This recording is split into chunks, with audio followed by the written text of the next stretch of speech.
de la presse. Donc, on a vu une série de pistes lancées par le président de la République. Première question, est-ce que vous connaissiez toutes ces pistes ou est-ce qu'il y en a certaines qui ont été élaborées au cours de la discussion avec les artistes?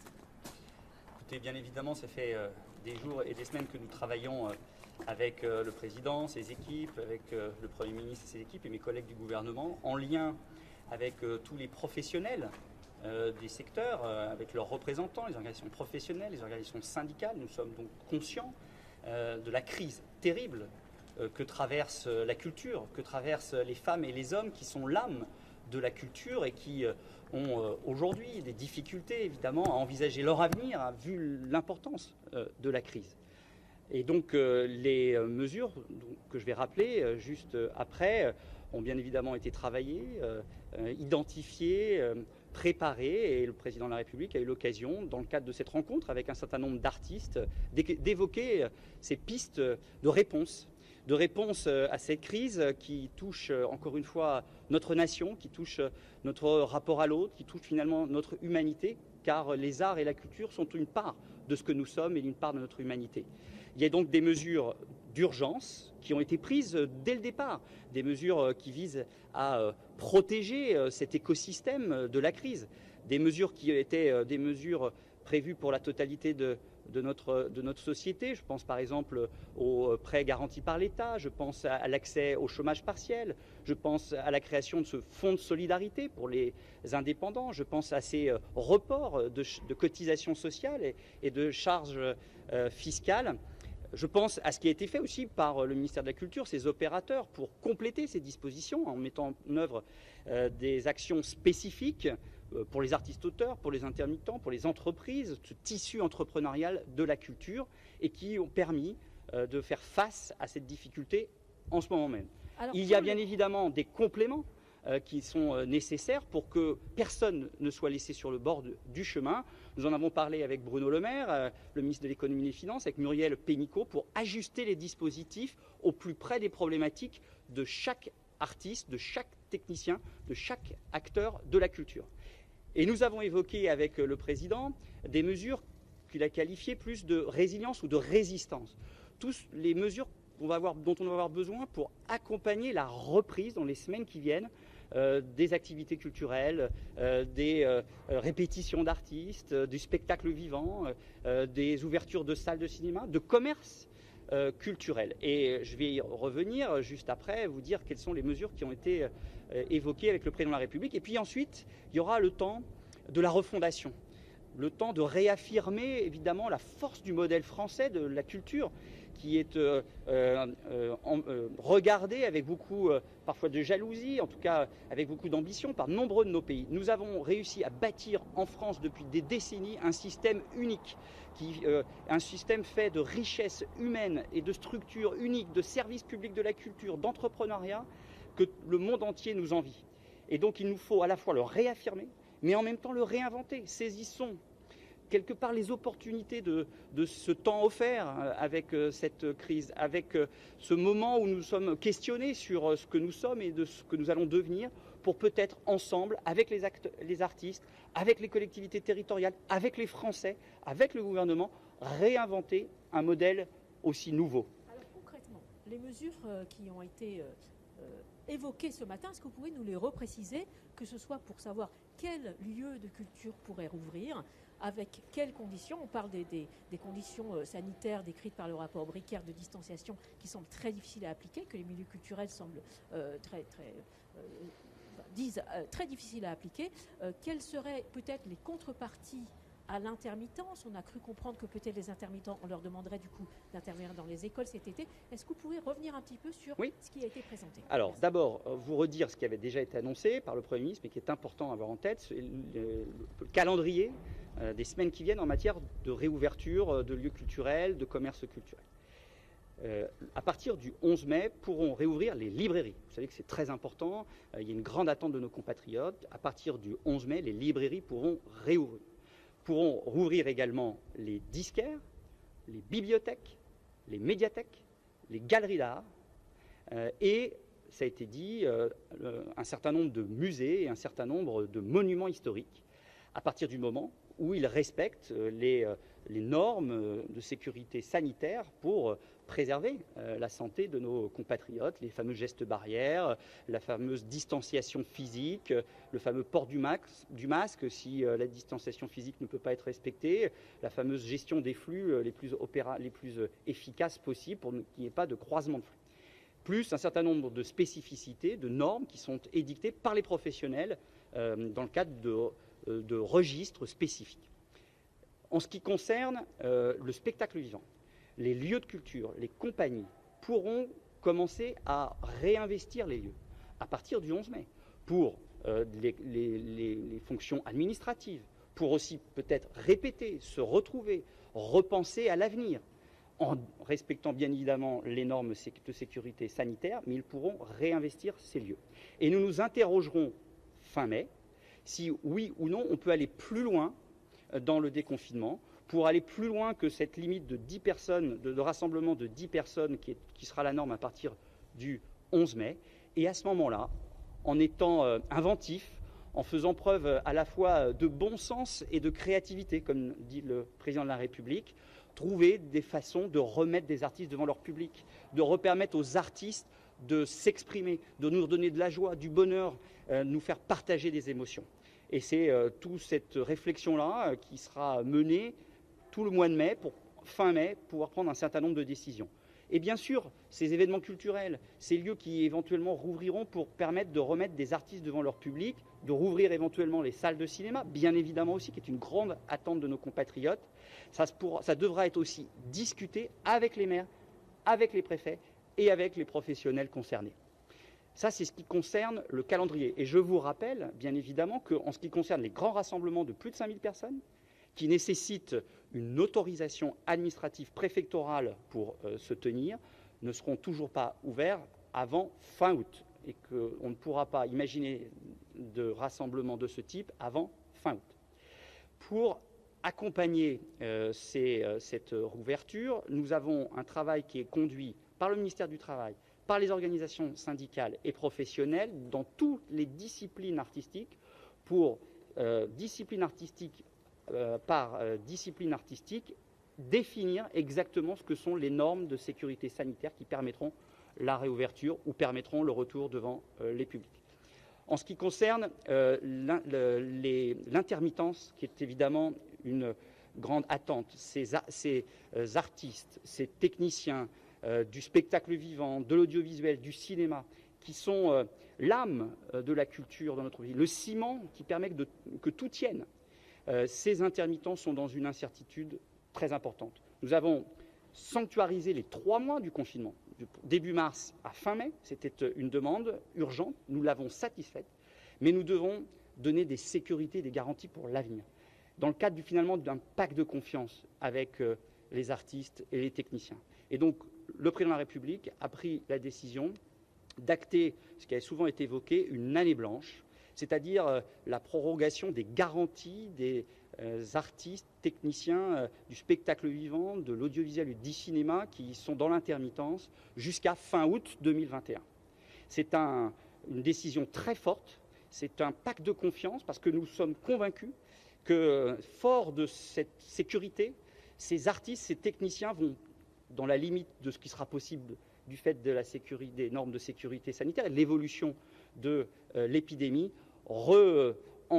réenchanter notre pays, retrouver le chemin de nos compatriotes, nous reproposer encore des créations formidables. Et donc, ce pacte de confiance, il est essentiel. Il est essentiel parce que, au-delà de ce qui va pouvoir progressivement se réorganiser dans notre pays en termes de spectacle, en matière de tournage, et je vais y revenir juste après, le président de la République souhaite que puissent s'accélérer les relations et l'implication des artistes dans l'éducation artistique et culturelle. Nous allons rouvrir les écoles à partir du 11 mai d'une façon différente de ce qui était le cas précédemment. Saisissons-nous de cette opportunité unique pour développer et réinventer l'éducation artistique et culturelle et faire en sorte que tous ces artistes qui vont bénéficier de ces sécurités sur le temps long essentielles pour leur avenir puissent retrouver finalement cette envie d'aller au contact de ces jeunes qui seront émerveillés par la découverte d'un auteur, la découverte d'un comédien, d'un plasticien, d'un auteur qui pourra leur faire partager ses convictions, sa passion pour l'art et la culture. Demain, avec Jean-Michel Blanquer, le ministre de l'Éducation nationale, nous coprésidons le Haut Conseil à l'éducation artistique et culturelle, et nous allons travailler à ce que pourrait être une plateforme de mise en contact entre les artistes et l'éducation nationale pour qu'ils puissent aller le plus possible au contact des élèves. Ça, c'est vrai pour jusqu'à fin mai, mais on souhaite effectivement, comme vous l'avez rappelé, que ça puisse être aussi le cas cet été, dans le cadre finalement d'un été apprenant et culturel, où partout en France, à nouveau, il puisse y avoir des contacts entre les jeunes et les moins jeunes et les artistes autour de projets innovants où, j'en suis certain, la créativité exceptionnelle des artistes de ce pays fera merveille. Ensuite, nous devrons en parallèle réfléchir à ce que sera ce troisième temps de refondation, de réaffirmation de notre modèle français et de réinvention. Et nous avons dans tous les mois qui viennent, jusqu'à l'été, l'opportunité de discuter, d'échanger, de nous rencontrer, de pouvoir réfléchir à ce que pourrait être l'amélioration du modèle français dont on est fier, mais qui peut, ici ou là, être réinventé, ou d'inventer même des nouvelles formes de médiation, des nouvelles formes de création, des nouvelles formes d'institutions culturelles. Et le président de la République souhaite que nous puissions avoir un point de rencontre fin août avec les artistes, après toute une période d'échanges, de rencontres et d'effervescence intellectuelle et artistique au service de cette refondation des arts et de la culture dans notre pays. Un mot, parce que je n'ai pas encore eu l'occasion de le dire, en ce qui concerne les tournages audiovisuels et cinématographiques, qui est évidemment une grande attente, parce que pour le cinéma, pour l'audiovisuel, pour la télévision, c'est évidemment essentiel. Nous avons rappelé que progressivement, courant mai, pourront peut-être commencer à se réorganiser des tournages, mais c'est surtout fin mai que nous poserons la question en termes de sécurité sanitaire, si oui ou non les tournages d'une façon bien plus importante pourront se réorganiser. Mais nous souhaitons que dès mai, il puisse y avoir le début de tournage en matière audiovisuelle et cinématographique, à condition que les règles sanitaires soient respectées et à condition que les tournages puissent être assurés. Et on sait que c'est une vraie priorité des producteurs. Nous avons pris la décision, puisque les assureurs, dans le cadre des contrats classiques, ne pouvaient pas s'engager.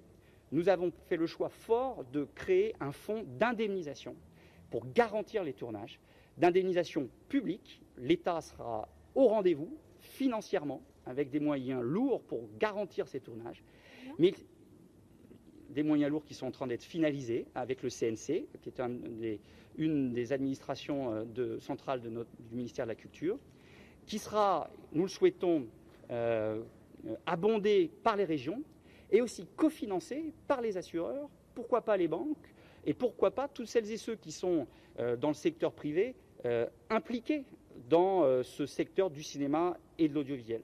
C'est une attente majeure des producteurs de cinéma, des producteurs d'audiovisuel. Nous leur disons, nous vous avons entendu et nous mettons en place ce fonds d'indemnisation. Des enjeux aussi importants se présentent devant nous quant aux menaces qui pèsent sur notre souveraineté culturelle. Vous savez que dans une crise comme celle-là, les acteurs les plus fragiles, qui sont pourtant la force du modèle français de diversité culturelle, sont en danger.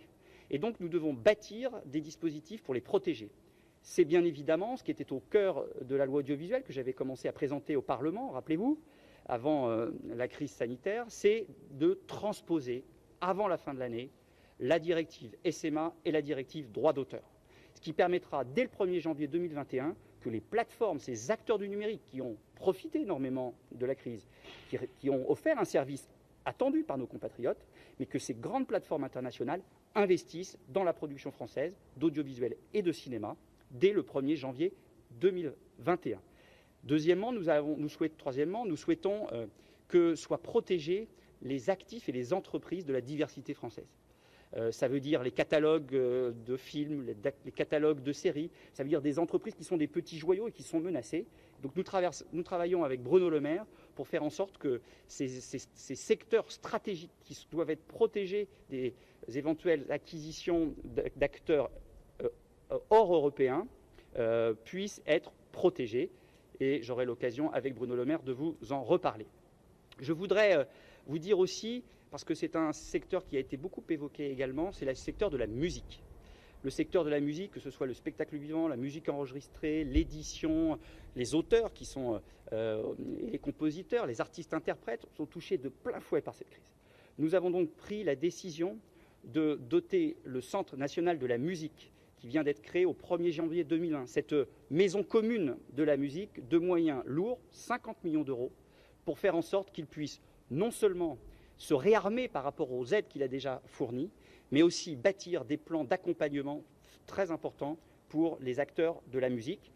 Et sera créé en complément un fonds festival qui viendra soutenir le monde du festival, tous ces milliers de festivals qui sont la force de la vitalité de la musique, du théâtre, de la danse, des marionnettes, du cirque, du cinéma et de bien d'autres disciplines culturelles de notre pays.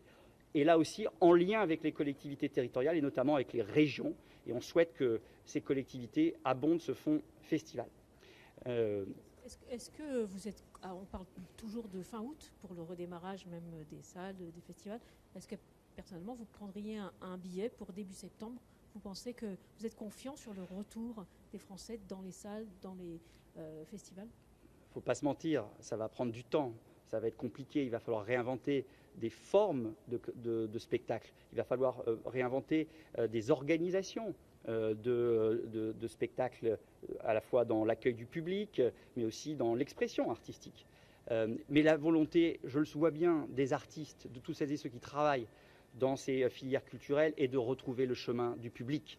Donc faisons-le, comme le dit le président, avec bon sens et créativité, avec évidemment cette exigence de sécurité pour nos compatriotes. Et je crois qu'on peut faire confiance, encore une fois, aux artistes et à toutes celles et ceux qui sont impliqués dans la culture pour trouver les formes qui nous permettra de retrouver progressivement le chemin des salles, le chemin des théâtres, le chemin des arts et de la culture.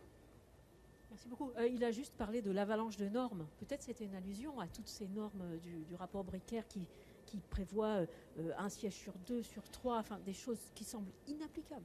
Oui, alors c'est ça qui doit continuer d'être étudié, discuté, pour que ça soit à la fois des normes de sécurité, mais aussi des normes qu'on peut mettre en œuvre. Mais les normes, vous savez, c'est aussi un des freins, j'ai pas eu l'occasion de l'évoquer, qui sont au quotidien des obstacles pour les artistes-auteurs. Les artistes-auteurs, vous le savez, peuvent bénéficier d'un fonds de solidarité, qui est un fonds de solidarité qui va être à la demande du président de la République et grâce à l'action du ministre de l'économie et des finances et du ministre de l'action et des comptes publics, et aussi grâce aux mobilisations de tout le ministère de la Culture, va permettre que les artistes-auteurs puissent en bénéficier d'une façon très forte à partir de mi-mai, puisque le site dédié va pouvoir permettre à la DGFiP que les artistes-auteurs saisissent leur dossier. On va leur permettre de pouvoir avoir aussi la possibilité de se faire rembourser les loyers, qui sont les loyers parfois payés par les artistes-auteurs pour un atelier, pour un studio, alors même qu'il n'y avait pas la possibilité de le faire jusqu'à maintenant.